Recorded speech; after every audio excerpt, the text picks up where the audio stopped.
Welcome to Relationship Mastery, a podcast for those who want to learn how to master the art of creating happy, healthy, and loving relationships. Please join me, Adey-Jones, and my co-host, Barry Selby, each Tuesday at 1 p.m. Pacific for a lively and informative conversation on everything to do with relationships. Hello, everyone. Welcome back for another great chat with Barry. So today, I was just saying to Barry that I'm noticing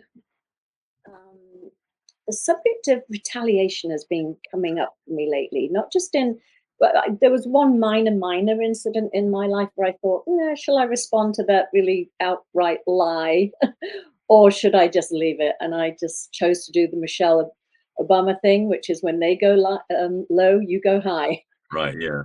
But it's just, I think it's a really important, it's such a natural human reaction to have when you feel that there's been an injustice, or something someone's attacked you without cause, or like I said, completely made up a story about you, to want to defend yourself, to want to retaliate. But I think it's a good subject to bring up. So Barry, I can feel you're chomping at the bit there. What are your thoughts on retaliation? Yeah, I have a couple of thoughts. For me, to put it the way I would phrase it is that really retaliation, the way you're saying it, the way I understand it, is it's really a very basic way of being versus very elevated. So, like you're saying about going high versus going low, we talk a lot in our work about when you become conscious of things and how you become more present to things. And retaliation is something that is not conscious; it's almost reflexive. Exactly. And so you're right; it does have that sense. And so the resisting the urge, I mean, the title is very clear: resisting the urge to retaliate, because the retaliation is this unconscious or basic urge that we have for validation, or for, I won't say balance, the wrong word, but to have it be equal and opposite. So it's like if somebody hurts you, you got to hurt them back to be feeling like you're justifying stuff. And so the urge to retaliate, it really is this very basic drive. Mm-hmm. So yeah, so sorry, you're going to jump in too. Yeah, no, and it's a very human drive, and it's not to be judged, and it's not to be demeaning, but I think to understand that it's a very natural defense to want to right an injustice, to respond, to say no, or whatever, to sort of defend yourself. But I think and this is what we're talking about again, it's that stepping back, it's that wider view of what does this do? Does this perpetuate the misunderstanding? Does it make the situation worse? Does it drag other people into it?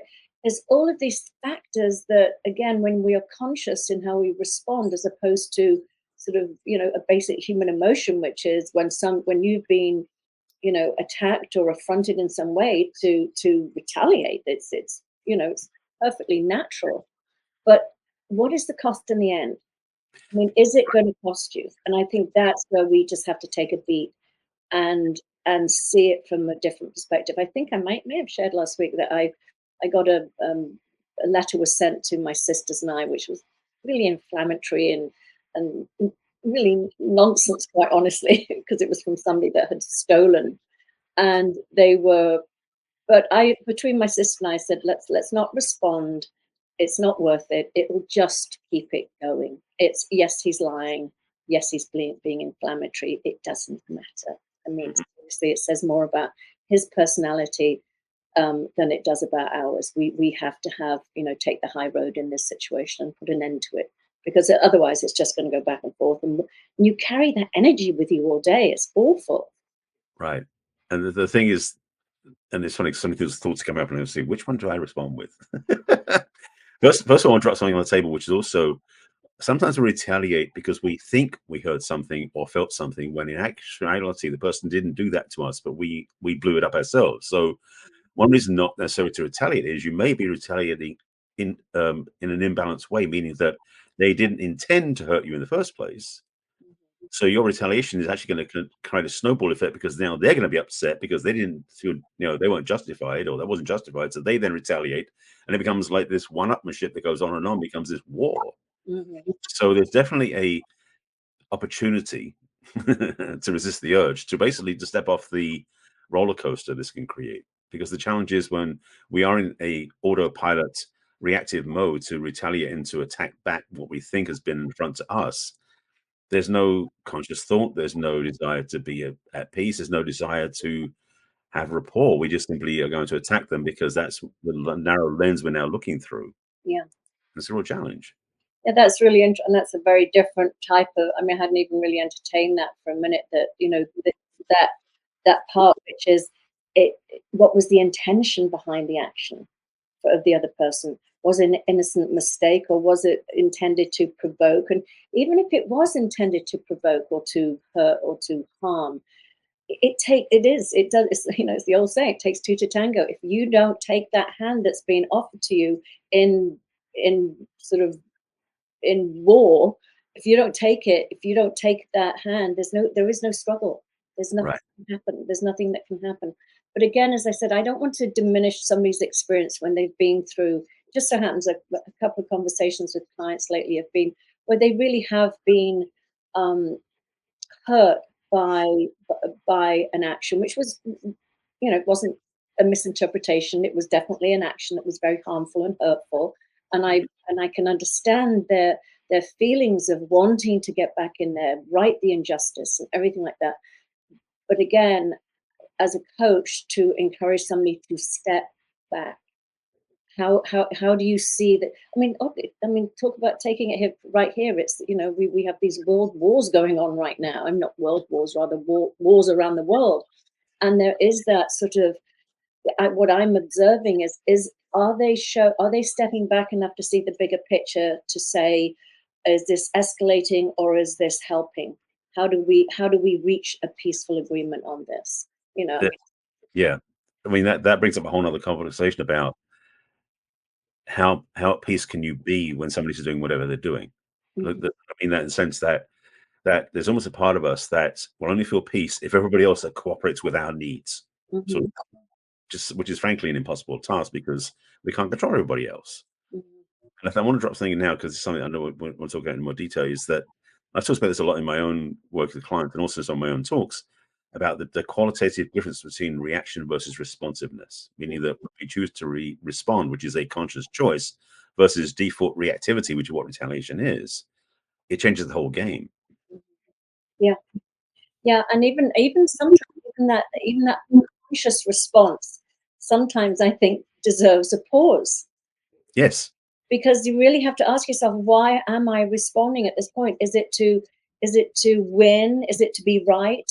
Is it to get the last word in? I mean, because sometimes it's again, it we have to be careful, even if we've taken a breath and we've decided we're going to respond as opposed to retaliate. It's still, is it necessary? Do we have to do that? Can we let something go? Is it important to get the last word in? Because it's, even innocently, these things can keep perpetuating the Yeah. situation, which can snowball and get out of control and draw in a lot of other people as well, which, people have to then take sides. And it's, it's your own mini war within yourself and your relationships and your extended friendships and things. I mean, I'm I, noticing that. absolutely. There's something I did an experiment, but it was also interesting to try this one out. Is that I had a person in my life, wasn't a client, it was just a colleague. Well, it wasn't even a colleague, just a friend of mine, who seemed to start creating this vendetta against me. Like every time we get together, there was some sort of attack or a snide comment or something that was doing it, and I was getting more just frustrated by it. And what came up for me was simply to say to him, you're right, you win. Great. Because the thing is, it was done intentionally. It was meant to be done neutrally. I was being kind of sarcastic, but the truth was the words, because what happened was it stopped him completely. Yeah. Because the thing is, it showed him basically there was nothing to win, Yeah, exactly. and being right didn't make a difference. And that was the thing, is that the challenge oftentimes with this retaliation or retaliatory energy is from some sort of place that we've been wronged somehow, so we want to be therefore right.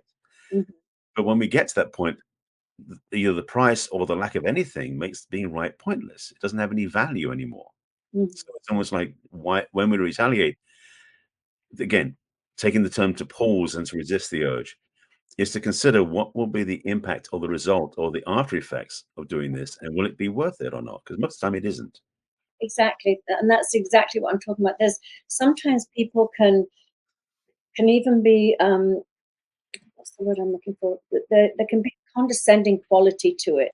It's Hmm. a, like a the undertone, the message is, "I'm better than you." Yeah.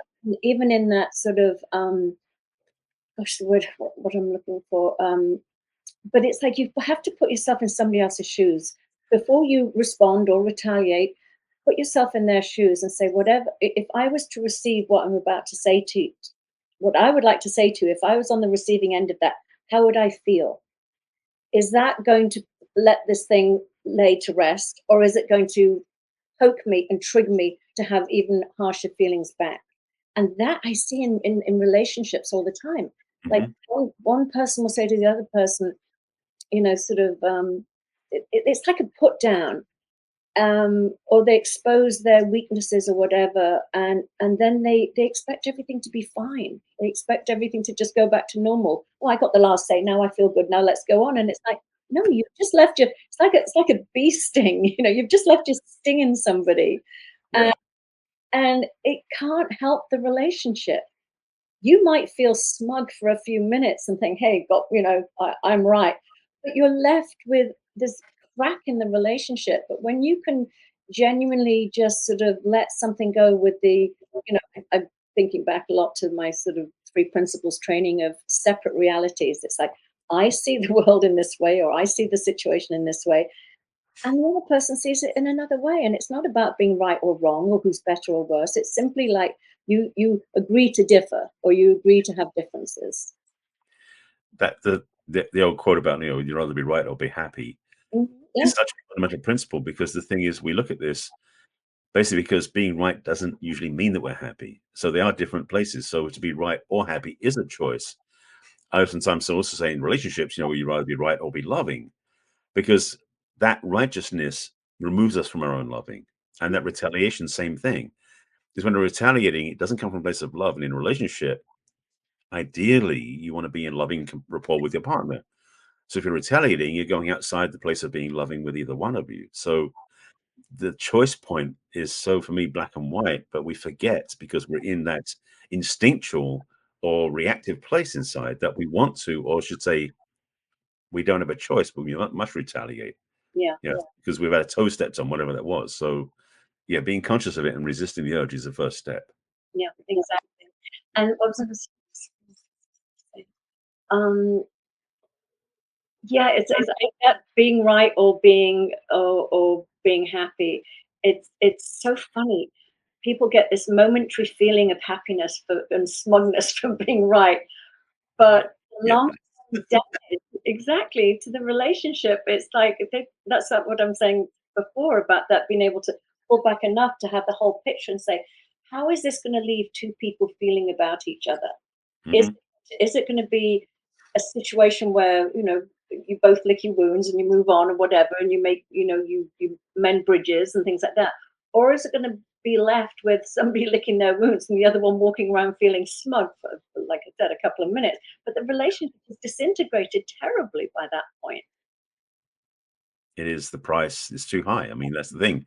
Retaliation. I mean, I would know tread carefully here, but in a lot of divorces, retaliation seems to be one of the vehicles that's used a lot, Yeah. because there's this thing of attacking, because, or it's almost retaliation as a form of defense. Is Mhm. that rather than be centered and therefore vulnerable or neutral, it's better to retaliate and attack the other person, so you might get more out of the result of the divorce. Or frankly, because a lot of times retaliation comes from a place of upset anyway, because you have such hurt feelings. And Mhm. we talked a lot in these episodes about doing your own inner work and doing forgiveness work and being at peace with yourself. Retaliation isn't there. That's the challenge, and especially in, say, in divorce in particular, or other disruptive experiences in relationship, to have a moment to pause and to consider our choices, so we don't necessarily make things worse, because retaliation does, yes, make things worse. You Yeah. know, what are you really looking for? What is the result you really want? Yeah. And again, as I said, I don't, this is not judgy and preachy. It's when somebody has done something really hurtful or illegal even to you or something like that. I mean, to want to right the scales of justice or whatever. I get that. I just get that. But again, as I said, there are some institutions you're up against that you will never win. I mean, that's the bottom line, is you will never win, even if it was unfair, unjust, illegal, whatever it is. And that's a hard one, because there's that little sort of part of you of, well, certainly and I want to do another show on this about the fight, flight, or freeze response. But Mm. depending on what our natural instinct to respond is, some of us are little scrappers. We like to fight back. Yep. And so, but again, as I said, it's that understanding that what you feel is completely valid and completely normal and a human experience. It's just, is it going to benefit you in the long run or not? Or is it going to benefit your relationships? Because that's the other thing too. While you're engaging in that retaliation, the energy is still alive. It's still really strong. You're going to be thinking about it all day. And we all know we live in the feeling of our thinking. So when we keep thinking about a situation that was, say, unjust or unfair, we're bringing ourselves down. We're hurting ourselves because we're ruminating on it. We just keep thinking about it, and we're concocting different responses. And how do I fight back? Because they're going to come back at you, and then you're going to go back at them, and it's just like this dog fight that just won't end. And you're left with this really ugly feeling as you work on your go around your day, and it saps your energy. It's preoccupies your mind. You feel bad about it. There's nothing healthy or good about it. Letting go, knowing when a battle is not worth fighting, or that unfortunately, and it is unfortunate, but there are certain people with power and with money that will, in the case of something, say, maybe illegal, that can out lawyer you, and you are left with again, going back to the divorce situation, things like that. It's the everybody always says it's the lawyers that make the money. Well, they make the money in divorces. They make the money in a lot of legal cases, is because of this um, the fight between two people, and the need to sort of keep coming back and coming back. And you know I'm just thinking of one situation where, thank goodness the lawyer said, I wouldn't advise moving forward with this. It's going to cost a lot of money, and you're not going to get anywhere because they're bigger and badder. And that's the truth. And that's a lawyer in my mind that has incredible integrity. They're not going to take your money, and they advise this person to just, sad as it is, but to let it go. Absolutely. This is the challenge of not noticing where we're escalating things and letting things get out of hand. And so to bring it back into in the area of just intimate relationships now, without going to the divorce court level, Yeah. there's so much that we can do in our relationships when we choose to be consciously present before we have that urge or the default reactivity, because that's what retaliation is. It's reactivity. It's an unwilling or unfettered reaction to something the other person did. And if we choose to resist the urge, or simply to be present to what's going on inside and notice how we're feeling before we do anything, we can choose a different path. And having that willingness to choose a different path, it may be one of the biggest gifts you can give your partner, because it stops you being in a place where you're, well, I won't say necessarily serving their painful needs, but basically being present to who they are.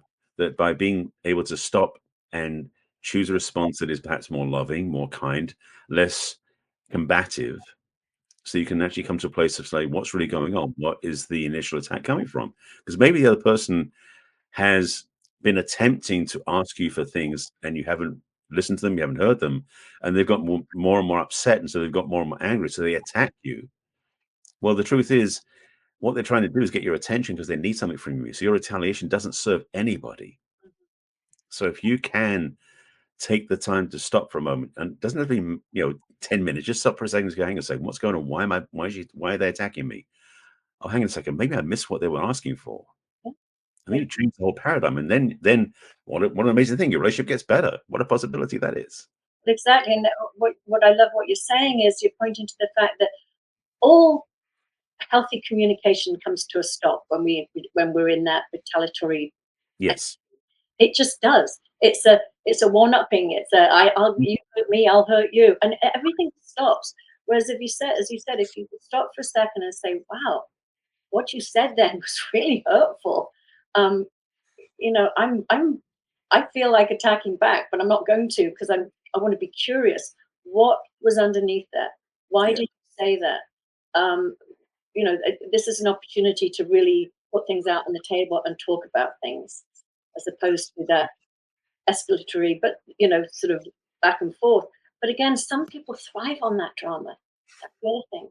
They True. actually they feel, especially when you come from a dysfunctional childhood, you grew up in chaos, you grew up in, I mean, totally different from Barry's. Yeah, mine's unusual. Yeah.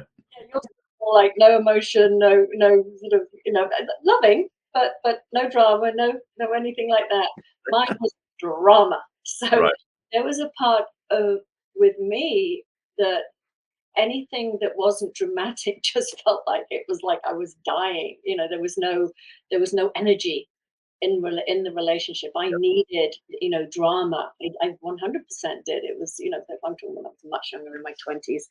But so yeah, I would never have just sort of, even though I was on a spiritual path, I was still addicted to the drama. So there was that energy of getting back at somebody that had hurt me. But thank God those days are over. but yeah, again, that's self-awareness. Like, Mhm. is this something I'm enjoying? Because truly, I mean, I can see it. I have clients, I can see they love to fight. They just do. And that's part of you know is there a healthier way to get that energy, rather than picking fights with people and trying to be right all the time? Is there a healthier way to place that energy? Right. In fact, the one way you can play in this game, if you're talking about playing this level, is if you're in a situation where you're experiencing, excuse me, what you feel as an attack from your partner. One thing you can ask yourself before you do anything is, how can I be loving in the situation? Mhm. Just ask yourself that first, so that you first of all give yourself a chance to breathe before you what otherwise default into attack mode and reactivity to what perceives as an attack.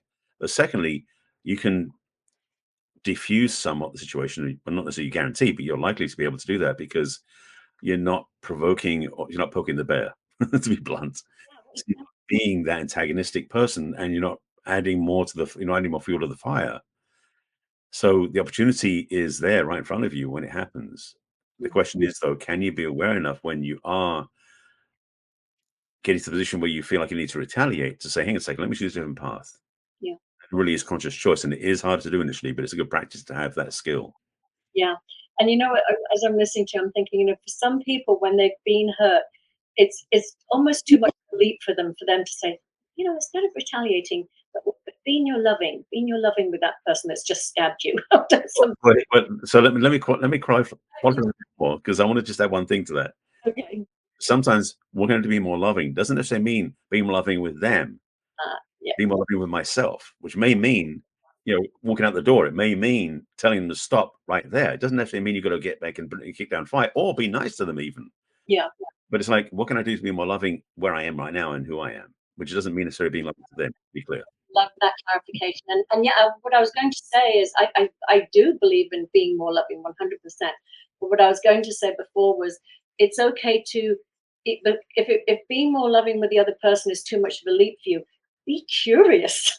Be Yes. about how they feel. Be curious about, as I said, what is underneath that attack. Be Hmm. curious to just learn more about each other. But what I love what you said, it's yes, 100%. Be more loving with yourself in that moment. Because the bottom line is, we're the ones that have to live with ourselves. And when we've done something that's out of integrity, or done or said in anger, the fallout from that, we're the ones that are dealing with that fallout. We're the ones that have to live with ourselves. So it is a more loving, definitely more loving to yourself to not engage in revenge or retaliatory behavior and things like that. But you said something else too that was really. Oh, I know what it was. I was because in the three principles, often we'll say, well, we see the loving essence of somebody, which is obviously their spiritual energy, and we see the psychological innocence, and look below the human behavior, and that's all wonderful, and it sounds great when you read it in books, and it's great when you teach it and things like that. But sometimes, as I say, in the moment, it can feel like a little bit of a stretch when when all the your body's flooded with adrenaline and you're in that fight or flight mode and that. But I absolutely love what you said, is like the loving is apply it to yourself first, and then that will immediately calm you down. Absolutely. And the thing you said about curiosity, I want to jump on that for a second, because there's something also that hit me when you said that is when we're in retaliatory mode, sensory awareness is very focused. Well, not focused, not a word. Constricted is a better word. It's not very spacious, not very open, which means that we're quite likely when we're retaliating, we've missed something. And so by being curious, we might be willing to go, hang on a second, what is it that I'm missing? Because something I'm reacting to this without awareness of what else is going on. And it's funny, what came up with, so back to my curiosity, was the scene in Ted Lasso with the darts game, which is the thing about curiosity, about you can miss things about the other person if you don't ask questions, you don't find out. So rather than retaliating, to ask questions, even not necessarily to ask them, but ask yourself. It's like, again, if you be present enough, and this is again practice, it's not something you do immediately, as you said. When you got these skills, doesn't mean they work in the real life, because stuff happens and stuff's in your face, you don't know how to deal with it. But the thing about it is, you may not get it right the first time or the second time or the fourth time, but practice and start to remember to take that breath, take that pause, count to 10, do something, so you can actually take a second to get real with yourself, and then perhaps ask yourself, what did I miss? What's going on? Why am I in this position now? What is it that maybe they didn't say or did say that I missed before? Yeah. What do I need to say? And what's really good about that too is that when you take that pause, because sometimes our reactions are much bigger than the event really. Out of balance. Yeah. Yeah.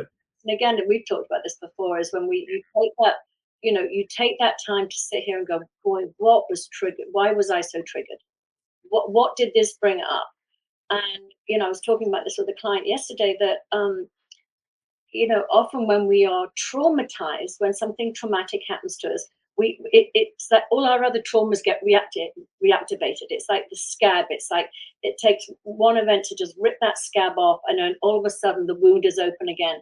But the wound can be from childhood. It can be such a loaded, triggering event that somebody has just innocently even triggered. That's this rush of feeling that's bringing all these, that fight or flight response, that the aggression, the adrenaline, whatever it is that you want to get even with somebody.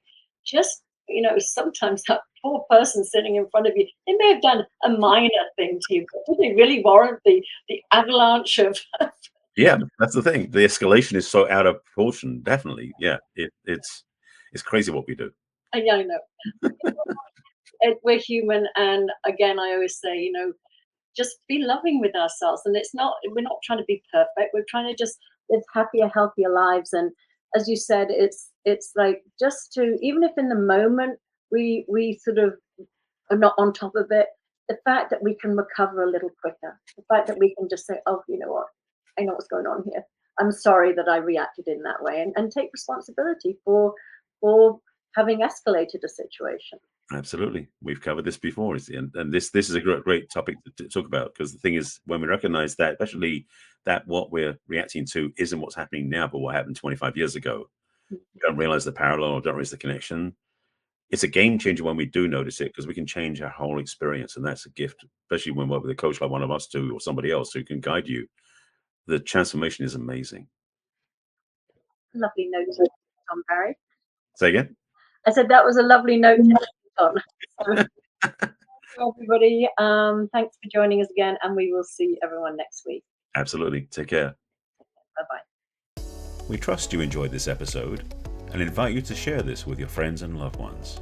In fact, please subscribe to our Relationship Mastery podcast. That way you'll get each new episode fresh and shiny as soon as it is released. We'd love to hear from you as well.